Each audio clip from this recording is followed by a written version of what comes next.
Galatians 5, verse 22 and 23. But the fruit of the Spirit is love, joy, peace, forbearance, kindness, goodness, faithfulness, gentleness, and self-control. Against such things there is no law. And then Colossians chapter 3, let's start in verse 8. But now you must also rid yourselves of all such things as these: anger, rage, malice, slander, and filthy language from your lips. Do not lie to each other, since you have taken off your old self with its practices, and have put on the new self, which is being renewed in knowledge in the image of its Creator. Here there is no Gentile or Jew, circumcised or uncircumcised, barbarian, Scythian, slave or free, but Christ is all and is in all. Therefore, as God's chosen people, holy and dearly beloved, clothe yourselves with compassion, kindness, humility, gentleness, and patience. Bear with each other and forgive one another if any of you has a grievance against someone. Forgive as the Lord forgave you. And over all these virtues, put on love, which binds them all together in perfect unity. Let the peace of Christ rule in your hearts, since as members of one body you are called to peace. And be thankful. This is the word of the Lord. Thanks be to God. As we've seen in the past few weeks, it is God's purpose to renew humanity. That God is building something new in our world. And what he's building is a new people. He's building a new people of God, a new community, a new human kind as we live together. And that's why, those first fruits of the Spirit we saw, love and peace, were so foundational. They speak to this new bond that we saw last week, this new bond that God has made between us. He's made peace between us. And this is what the Spirit produces in us as we are following his instructions. Today we're talking about something called forbearance, which is more specific, really, than those peace and love. Those are really, really broad virtues that cover a lot of ground. And today we're talking about forbearance, and some of your Bibles will say patience. And this is more specific. This is about how we respond when we are provoked. And boy, are we ever provoked in this world. To live in this world is to feel annoyed. It is to get offended. It is to get your feelings hurt, and not just your feelings hurt, but to be truly wronged by people. That is going to happen. It's happened to you this week, and it will happen to you next week, and it wears on you after a while. We're constantly being provoked and prodded and annoyed. And we find it very difficult to bear up underneath those circumstances. It happens to us at home. Even at home, we're not safe from that. At home, we are constantly barraged by provocation. So this is where this forbearance comes into play. Now, let me explain real quickly. It's really difficult here whether you translate this word as patience or forbearance. Are both of those things really important? Sure they are. They're very important. Are they very similar? Yes, they are. And yet, some of our Bibles will translate patience, and some will translate forbearance. Now, the good reason to translate it as patience is that we all have some idea what patience is.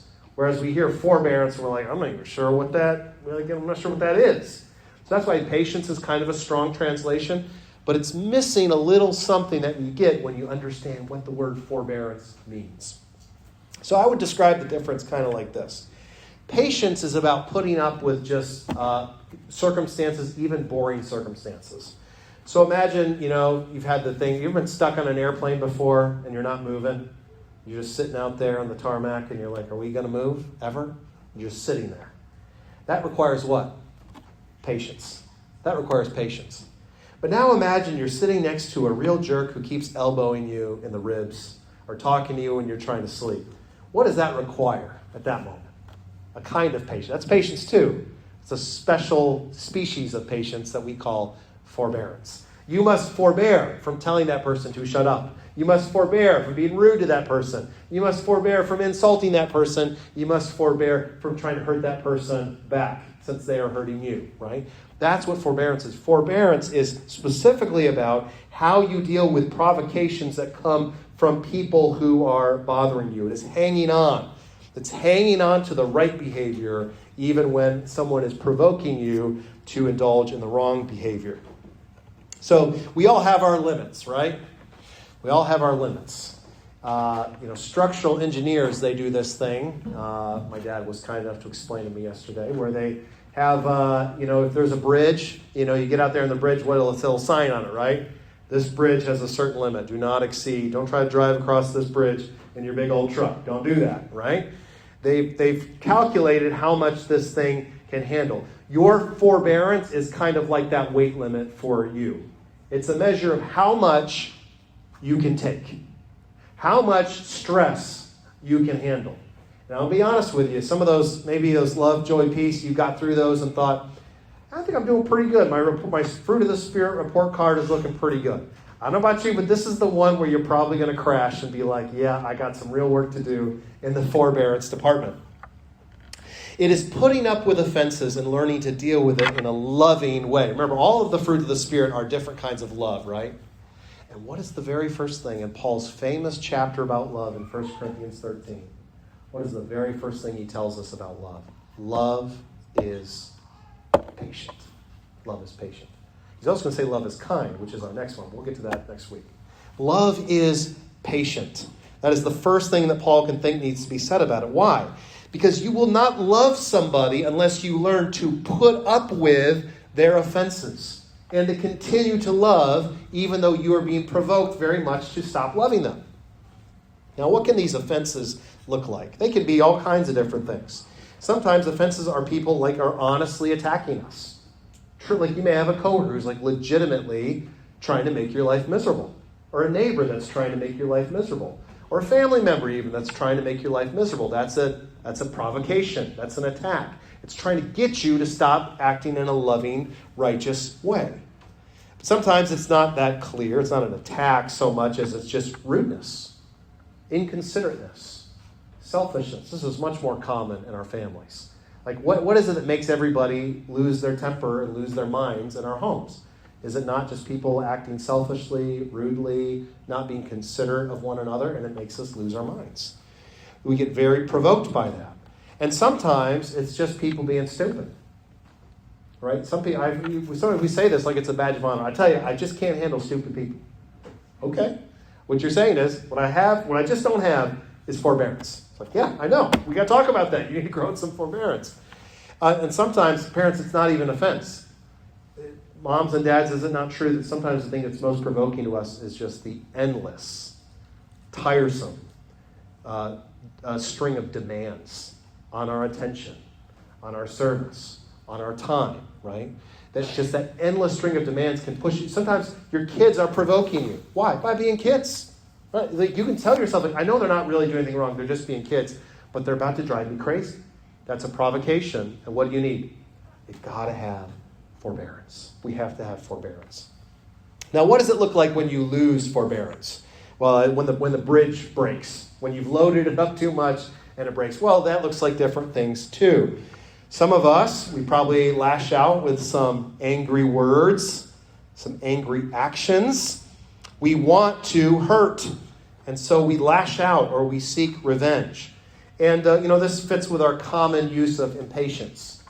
Dads and husbands, if we've ever been described by our wives as impatient, this is probably what they mean, that we get a little snippy, we get a little mean, and we have a little fit of temper. But that's not the only shape that impatience can take, or a lack of forbearance. Another lack of forbearance is just withdrawing, becoming cold, breaking off a relationship, avoiding a person, and just refusing to help. And what I want you to see is you cannot have that community of people that God is designing unless you grow in forbearance, unless you have that put-up ability, unless you have those shock absorbers. Let me tell you why we need forbearance. We need forbearance because of people's sinfulness. We are all people who have been so broken by sin that we don't fit together without a lot of friction. You can't bring these moving parts together without a lot of sparks flying, without a lot of friction and heat and discomfort. We tend, because of our sinfulness, we tend to grieve one another. We tend to hurt one another. Never be surprised. Sometimes people, they first fall in love and everything seems perfectly just so natural to be with this person. It's like we just click and we're just so much in love. Seems like we would never do anything to grieve or hurt one another. Yeah, just wait a little bit. It's like inevitable. You will begin to grieve and hurt one another. That's just the nature of living together as sinners. And it's not only because they're always sinning against me, it's because I am sinfully short of patience. Because I'm sinfully selfish myself. So even their innocent, like I said, my kids or my wife, even their innocent demands on their righteous demands on my time and my attention can be taxing to me. And I eventually run out of patience. And as we'll see today, it is not God's plan to spare you those provocations. How are you going to grow as a Christian? Well, we'll talk about that. But let me tell you, God's plan for you is not to take away all the provocations. You say, I could be you wouldn't believe what a great Christian I could be if people would just leave me alone. That's not going to happen. It's not going to happen. God's not going to let you grow as a Christian by getting people to leave you alone. So if whoever's bothering you and really driving you out of your mind and making you lose your temper and get mean and do things that you regret, let me tell you, God's plan is probably not to take that away. It's to make you grow into something through that. Okay? So let's look here in Colossians chapter 3 and look what Paul essentially describes what we've been talking about. Chapter 3, verse 8 is a description of what it looks like when the bridge snaps. Paul says you got to get rid of these things. Anger, rage, malice, slander, filthy language from you. Filthy language, that's where you're slinging insults at people. Saying awful things to each other. He says in the first part of verse 9, do not lie to each other. That's also an attitude of when the bridge snaps and we lose our patience with somebody. He says we have to be rid of these things. Now, friend, let me give you some comfort, Christian, when you read those things. Who's Paul talking to? He's talking to Christians like you and me. And he says, I know your church. You still got some of this stuff in your lives. You still got it in your heart. It's not like you became a Christian and left all this behind. He says it's still there. He says, but it's time to get rid of it. Don't hold on to this in your life and your heart. Recognize it's an issue. Put a target on it. Say, okay, this is in my life. I need it gone. I need to get rid of it. Okay? And look how he says in verse 11. That's why it's kind of random. It seems like he's just giving them advice about how to live in relationships. But he says in verse 11, there's no Jew or Gentile, circumcised, uncircumcised, barbarian, Scythian, slave or free, but Christ is all and in all. You're like, okay, what does that have to do with anything? He's saying we're all one and united in the people that God is building. We Christians, we're united like this. So how do you think we should treat each other? Is it fitting for us who are God's beloved, chosen people to be angry and hateful towards each other? To sling insults at each other? Listen, husbands and wives, if you're both Christians, is God pleased with that? Is it fitting for you to talk to each other in a demeaning or a degrading or an insulting or an offensive way? Is that fitting for people who are Christians? No, of course not. So he says in verse 12, therefore, since we are God's chosen people, holy and dearly beloved, clothe yourselves with these behaviors: compassion, kindness, humility, gentleness, and, here's our word today, and patience. Now notice above there you got kindness and gentleness, which are two other fruits of the Spirit. You notice these things kind of go together. They're going to go together all the time. But here we've got patience. And Paul says, put these things on. This is an interesting metaphor, isn't it? I don't know if you ever thought about this, but there's more than one place the Bible uses this metaphor. When it wants to tell you to act a certain way, the Bible tells you to put it on like clothing. Put on your patience coat. Put on your kindness shirt. Pull on your gentleness pants. Put on your compassionate shoes, right? He says, put these things on like a wardrobe. Now, why would that be? Well, I think we lose this a little bit in our modern culture. We've all got a closet full of clothes. So every time you see me, maybe I'll be wearing a different shirt. I don't know, right? People, you used to seeing them. Steph and I got used to this when we lived in China. Chinese people, at least the ones that we knew back then, were not like that. Which was good for us because a lot of the Chinese people looked very similar to our Western eyes. But fortunately, they all tend to wear the same clothes all the time. So you could be like, yeah, green shirt guy. He's always got that green shirt on. I know him, he's green shirt guy. And you begin to associate that person with the clothes that they're wearing. And back then in Paul's day, it was certainly, you think these people had a closet full of clothes? No. The clothes that they were putting on, that was them. This was the thing about them that they could change. This was the face they presented to the world. And we still have that a little bit. The way you dress is the way that you present yourself to the world. That's the choice. I didn't wake up this morning and choose this face, but I did wake up this morning and choose this shirt. So what Paul is saying is this is what you need to be choosing. Misha, I'm going to switch this. This one's buzzing a little bit. So this is a choice you make about how you're presenting yourself in the world. This is the face that you're showing to the world. So every day you can wake up and say, today, what am I going to wear? It's really that deliberate of a decision. When you wake up and your kids have demands on you from the second you wake up, you have to go to your closet and say, today, I'm wearing the kindness shirt. I don't want to wear it. I'd rather wear that. I'd rather wear the irritability shirt, but today I'm going to put on my gentleness shirt today. So he says that's the choice that you have to make. I want us to hold on to that, every one of these fruits of the Spirit. Remember, he's calling us to make a choice. Every day you must choose forbearance or impatience. And he says, don't say you have no choice. You chose to wear that. When you're losing your temper, when you're losing your mind, when people are pushing you too far, when the bridge is breaking, he says, don't pretend you had no control. You chose to wear that today, and you chose to wear the wrong thing. And now he tells us sort of, I would call these the twin demands of patience. Look at verse 13. Okay, so we're going to put on patience. Look what he says in verse 13. Bear with each other and forgive one another. These are the two things you got to do all the time. This is what a person with forbearance can do. They can bear with other people. What does that mean? I can put up with it. You can't push me. You can't push me too far. I'm going to put up with it. I can put up with anything. And the next one he says is forgive one another. So let's talk about those.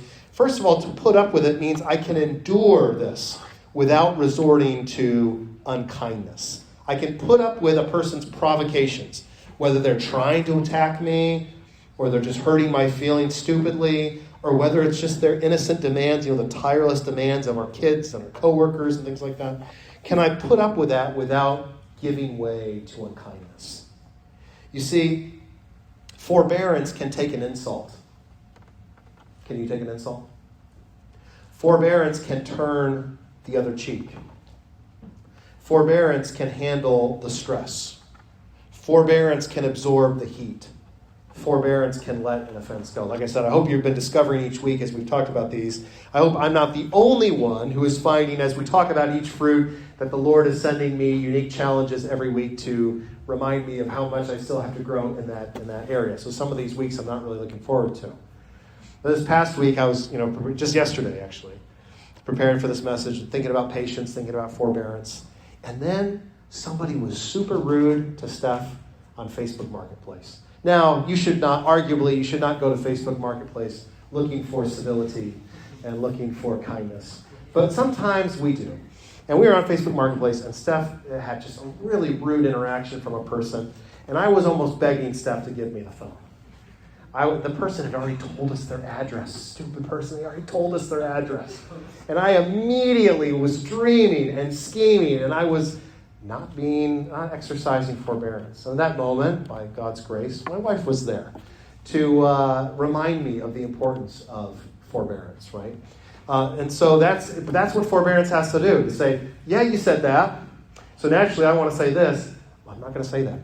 The thing that comes to your mind to say, the thing that comes to your mind to do, forbearance is able to forego those options and throw that plan, to wad it up and throw it in the trash can, like, I'm not wearing that. I'm not wearing that. I'm not buying that shirt. I'm not wearing that shirt. That's not the way I'm going to respond. It's a choice. Even, again, in that moment, you don't feel like you're making a choice. You feel like you're reacting naturally. Exactly. You put on what you always wear, and you should have made a choice to wear something different. But the second thing, I'd like us to spend a little bit of time on this, because I think this is a matter that really causes us sometimes to be perplexed as Christians is that he second says you must forgive one another. Oh, to forgive. You see, that's that's part of the forgiveness of the forbearance package. If you don't forgive people, you're not forbearing. Forbearance always brings along with it the idea of forgiving. In other words, the person is provoking me, and not only do I bear it and endure it, I don't wish that they would be paid back evil for evil. Now, here I want to point out a couple things about forgiveness. Forgiveness in the Bible is not all to be identified as the same thing. Okay? So if somebody offends me or wounds me or sins against me, do I have to forgive them even before they repent and come to me and apologize? There is a sense in which I must, and there is a sense in which I must not. Okay? In other words, let me give you here's a thought experiment. Let's say a friend betrays your trust and wounds you deeply. Someone you counted as a friend wounds you deeply by betraying your trust. Okay, what is your responsibility as a Christian to do? I'm going to give you forgiveness in sort of 3 stages here.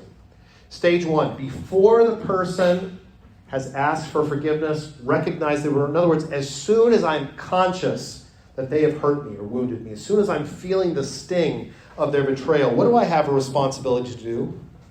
I have a responsibility to pray for them. I have a responsibility to refuse vengeance, to wad up that plan and throw it away. I have a responsibility to sincerely wish for them to be blessed. In other words, I have a responsibility to wish for their well-being, and I have a responsibility to entrust that entire situation to the Lord. That's a kind of forgiveness. So the Bible says forgive. It at least means that. As soon as it happens, I'm not like, oh, I can't wait for you to get your comeuppance. I can't wait to get even. I can't wait for something bad to happen to you in turn. No, immediately we are to let it go, to forego vengeance, to love, to pray to the Lord for them, and pray that the Lord would do them good, to wish for their well-being. That's the first thing we must do.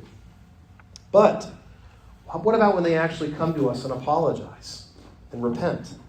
Then we should have already done the hard work of forgiving, and we can simply dismiss it.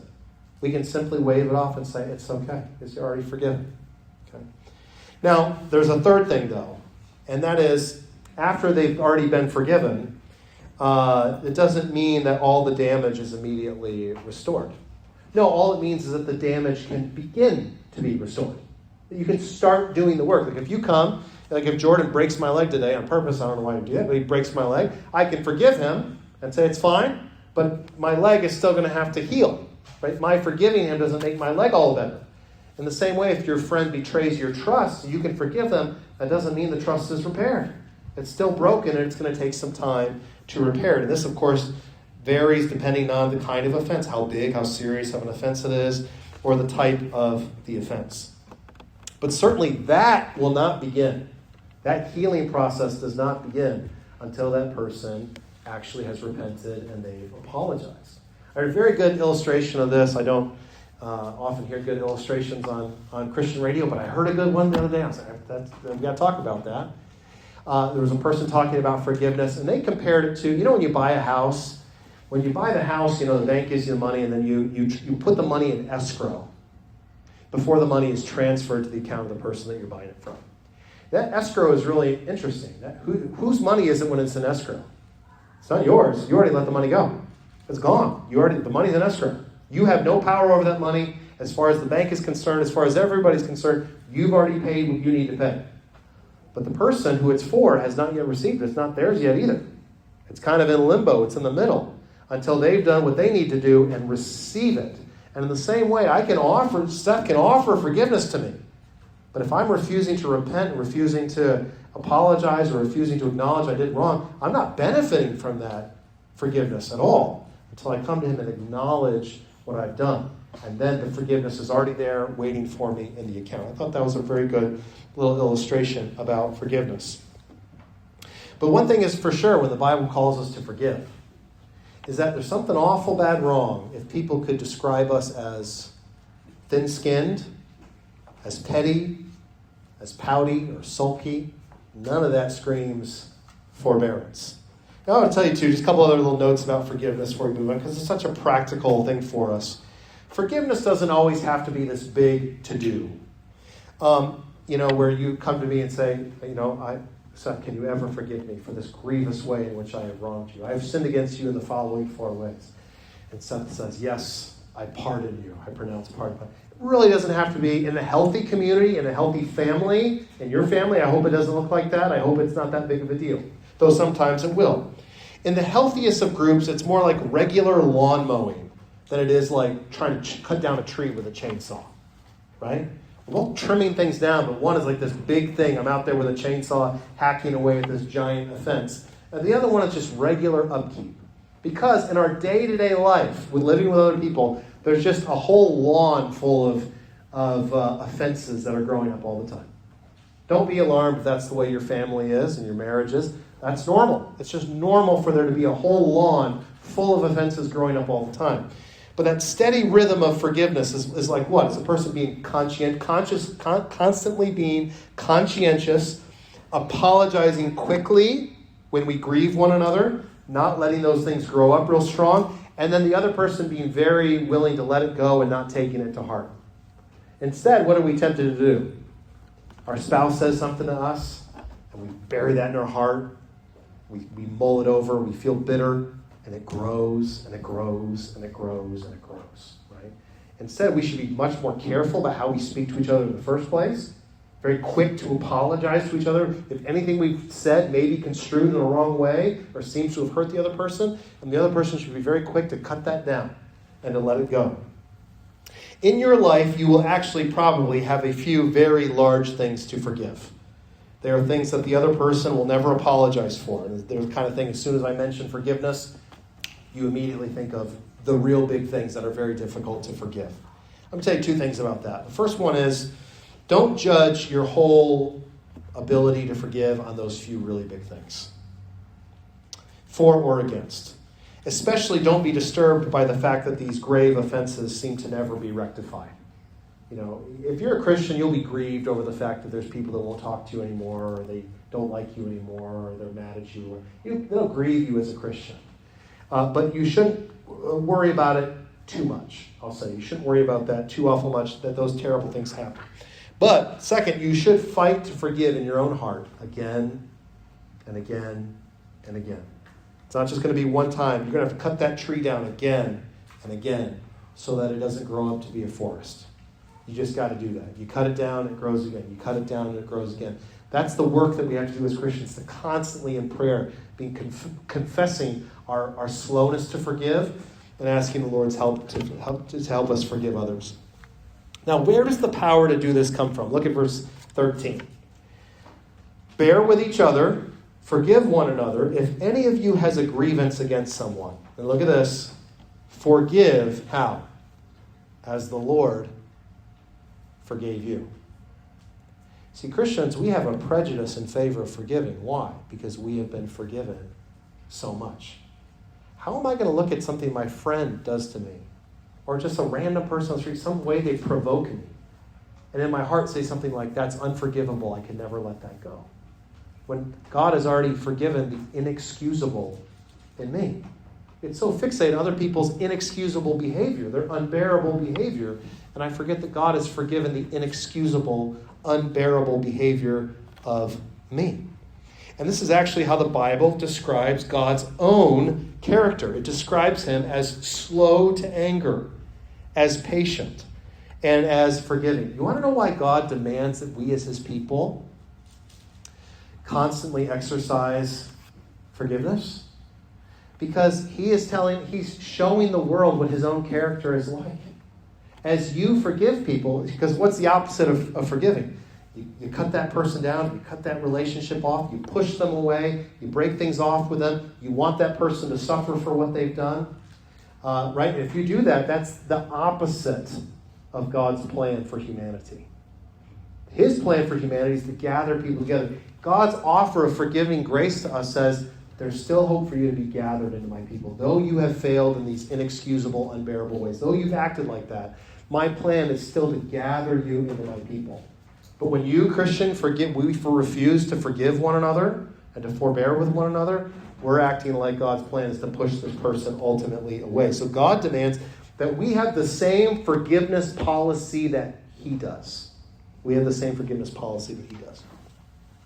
And you can see in this world full of sin, it should be amazing to us that in a world full of sin and outrages against God, that our world has not been transformed into a hell. Now, sometimes we get the idea that, you read the Bible, God's so full of judgment and fury and wrath and stuff like that. That's really not the amazing thing about our world. Friend, if any one of us was put in charge of the world for 24 hours, we'd burn the whole thing to the ground. I don't care who you are. We would run out of patience immediately with a world like this. It is simply amazing and magnificent and glorious, God's seemingly infinite patience for this world. And it is true that God never loses his temper. He never runs out of patience. When God does strike in destruction, he does so as a righteous judge, and it is his job, in fact, to do that. But God's patience is what's truly amazing. The Apostle Paul, when he became a Christian, when he bowed before Jesus and became his servant, this is the thing that stuck out to him. He said later on, I became the example of Jesus' immense patience. He said, you want to know how patient Jesus is? Just look at me. The fact that I am allowed to live, that I'm allowed to be a servant of Jesus, shows how incredibly patient he is, because I was the worst enemy in the world that he had, and he had that patience towards me. In fact, friends, the Bible says that Jesus is still extending that patience, saying, let's first of all talk about his cross. No more patient person ever lived than Jesus. It must have been the most astounding thing to walk with Jesus for years and never see him lose his temper, to never see him get short with people, to never see him send words just to hurt and to cut people down and to insult people, that he never lost his patience, that he was so forbearing with all of his enemies and the stupidity of his disciples, that he exercised this perfect forbearance. And that even as they drive the nails into his hands and feet, he says, Father, forgive them. He was forgiving even in his final moments as he suffered in that way. Is his patience over? No, we saw he had patience for the Apostle Paul. And later on in the Bible, in 2 Peter, a passage a lot of us probably know, in 2 Peter, Peter says, how come, the Lord Jesus hasn't returned yet to exercise judgment on this rebellious world? He says, don't you know how patient he is? He's not willing that any should perish. He says, why are sinners still allowed to go on breathing today?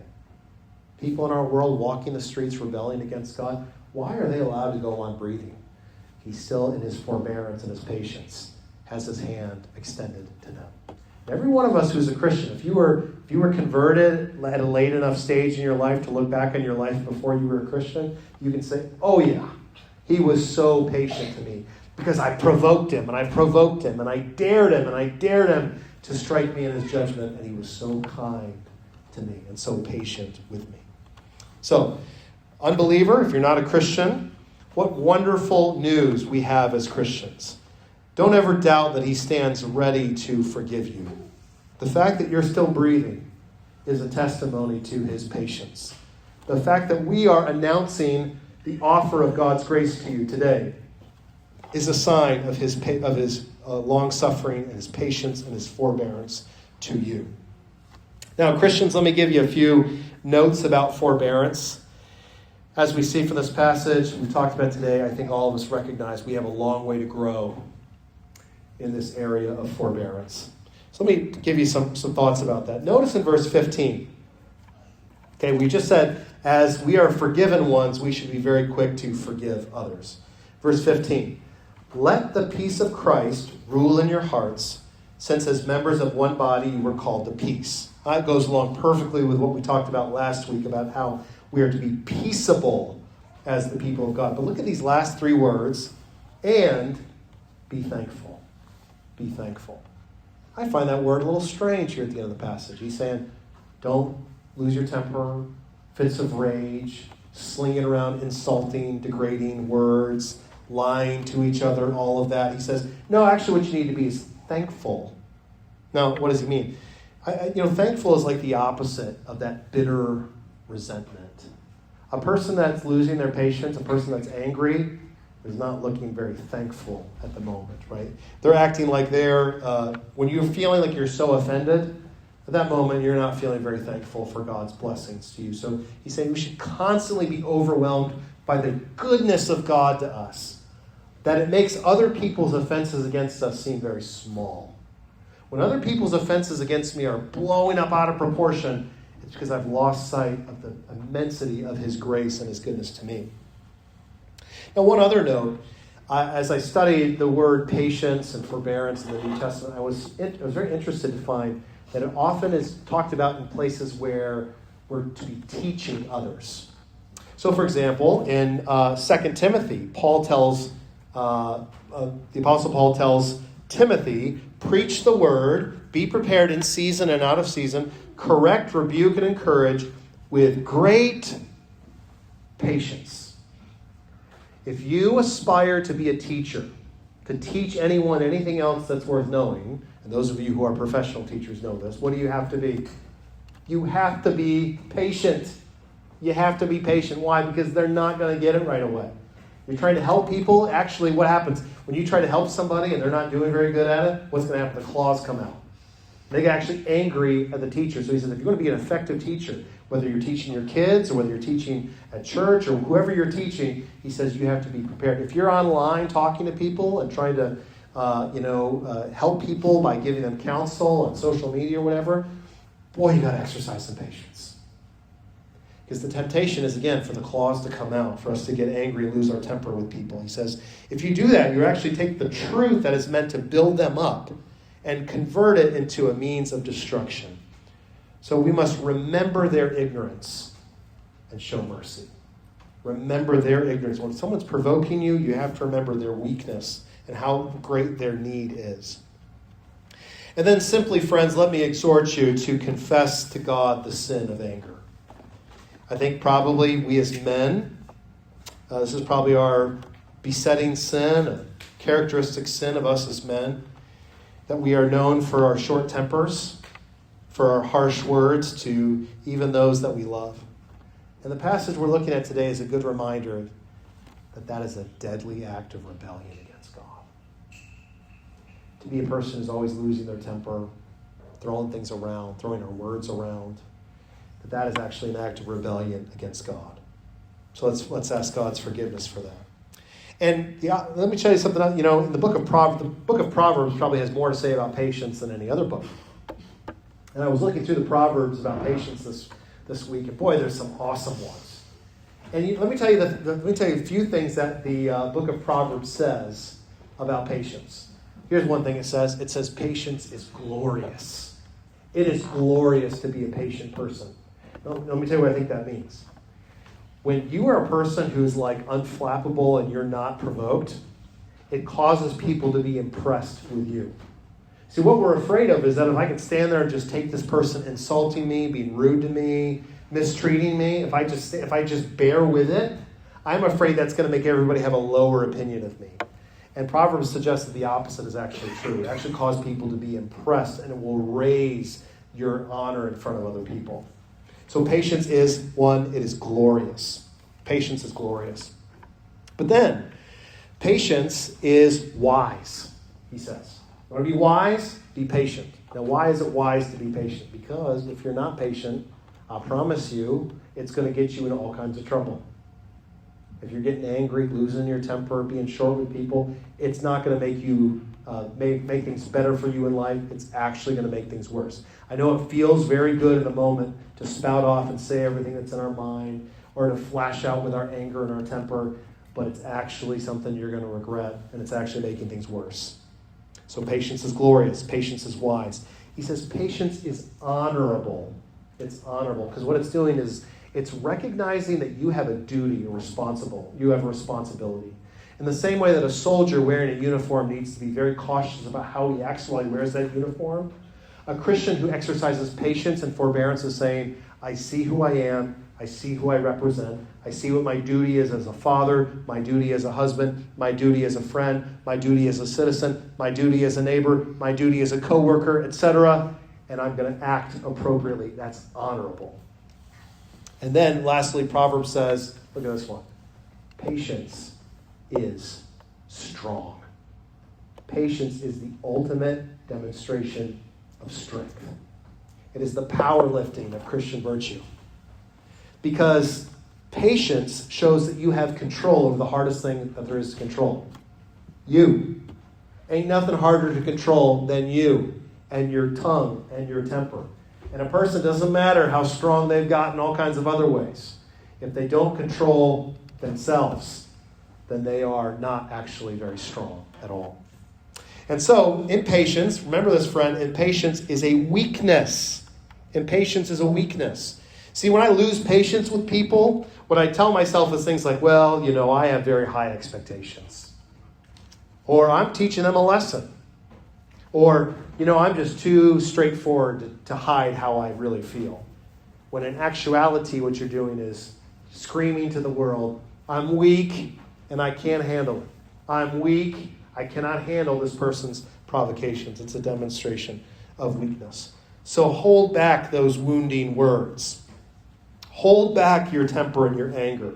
And bless those who are provoking you with kindness.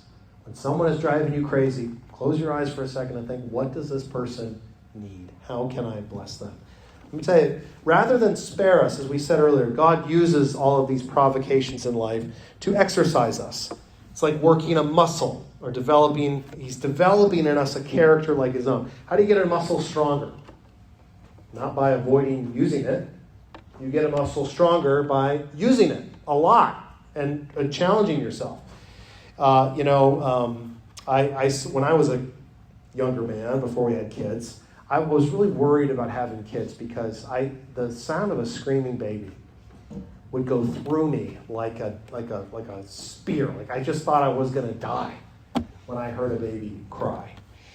And to be on an airplane trapped with a baby is like my whole life scheming how to avoid that situation. The noise-canceling headphones and all this stuff, I tried it all. It really drove me crazy. But it is amazing how having a screaming baby of your own will really help you get over that. And now I'm telling you, it don't faze me one little bit. You could have a baby screaming right here by my head. I don't think it would really bother me very much. And that's why God works the way he does. You can cry out and say, Lord, these people are trying my patience. And he says, I know. I'm going to keep sending the provocations your way. And he's going to make that muscle grow stronger so that you will be an agent that binds his people together. Because remember, that's what I want us to see in these fruits of the Spirit. That's his wonderful goal, to tie us together in a glorious, beautiful community. Now, I was reminded of this. I read a book about King Arthur and the Holy Grail, his Knights of the Round Table. In R.L. Green's wonderful telling of the story, there's a point late in the story where, the king and the knights, their big goal is to go find the Holy Grail. They think, if I could get the Grail, that would be the ultimate achievement. That would be the most glorious thing. It would be the closest thing we have to a vision of God, that sort of thing. And while they're sitting around the round table, this vision happens. They're there, and there's like a vision of the Holy Grail that comes floating into the chamber and floats out, and they're all stunned by this glorious sight. And Green says, the glory of God was upon them all. Each knight looked upon one another, and each saw the other fairer than he had ever seen before. And notice what he says about when the glory of God came on them. He says the glory of God came on us. And it wasn't just that we were standing there amazed at the glory of God. He says the knights at the round table, they looked at each other, and they thought that they had never looked so fair before. They'd never been so good looking before. They were amazed at how beautiful each person was. And that's really what happens as we gather on the glory of God shown to us in the gospel of Jesus Christ. As you believe the gospel, and as I believe the gospel, and as he believes the gospel, and as she believes the gospel, and we gather together around it, not only are our lives filled with the glory of God, but we look across the table and we find other people are glorious too. And when you see that and you start acting like it, this is when the fruit of the Spirit really comes into its wonderful harvest. Let's pray together and ask for this good gift.